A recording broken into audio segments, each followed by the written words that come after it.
An intelligent man, and you will know, and I was listening to Piers Morgan saying this last night, the world is starting to not change its opinion, but have a view about this. And, of course, there is, of course, the right to get the people taken from their kibbutzes under duress. That's not even a great way of describing it.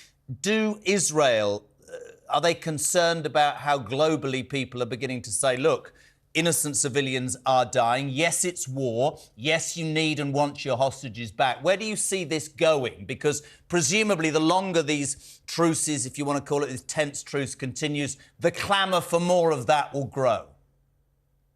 Well, I think that Israel is fighting not just for Israel, but fighting for the whole Western civilization. And if Israel doesn't manage to eradicate this evil organization, this is coming for everybody. I think it should be the interest of every single Western society to support Israel and really make sure that we are victorious and we manage to destroy this organization that is impacting extremists all over the world.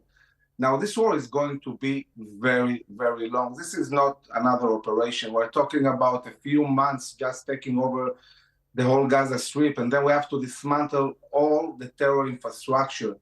All this place is full of tunnels, of headquarters, of rocket launchers. It's tens of thousands of terrorists. This is going to be very long, and for us, for Israelis, this is existential. We cannot really afford not winning this war. And Amir, you've held several positions, senior positions within the Israeli army.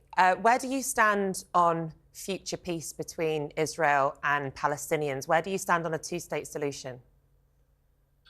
Well, I think that at the end of the day, we need to have visions. I can tell you that in my organization, we have developed 4 different possible solutions for this conflict in the long term. But all these solutions need to adhere first and foremost to Israel's existence and security. So I think there are solutions, but we need new ones. I think that the two-state solution as it is today, it's not a solution that is good, not for the Palestinians or the Israelis. So we need new ideas. And especially we need to make sure that we do a deal with somebody who actually wants peace. I think that Hamas, Palestinian Islamic Jihad, and also the Palestinian Authority are devoted to the complete destruction of the state of Israel.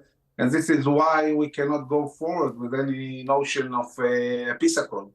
And they would, of course, argue because their land was occupied by Israelis and taken away from them, and they would therefore, you know, there's obviously a long and very complicated history. Well, you know, there. when you say their land, you're assuming there was a Palestinian state ever in the history of mankind, which never existed. Mm-hmm. The only people who had a state in this land are the people of Israel. So I'm not against solutions, but we have to realize we are the Jewish people, and this is the land of the Jewish people. You know, Arabs have endless amount of land, and we are willing to find some kind of solution, but we need a partner that actually wants a solution and not wants to destroy Israel, and we haven't found this partner yet, unfortunately. Can I ask the million-dollar question that I've been wanting to ask for 8 weeks, and it might not be answerable? We all know that Hamas is a terrorist organisation. I'll never deviate from that view. What do you think genuine Palestinian people think of Hamas? Do they want rid of that terrorist organisation running their lives or not?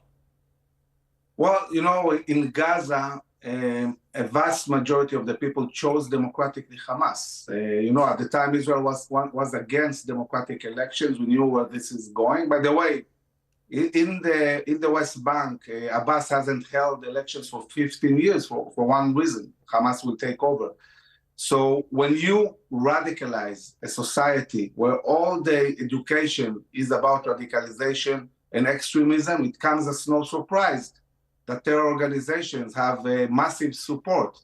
And we need to deal really with the education. This is what needs to change. And unfortunately, the whole education system in Gaza and in the West Bank is about radicalization, about hate.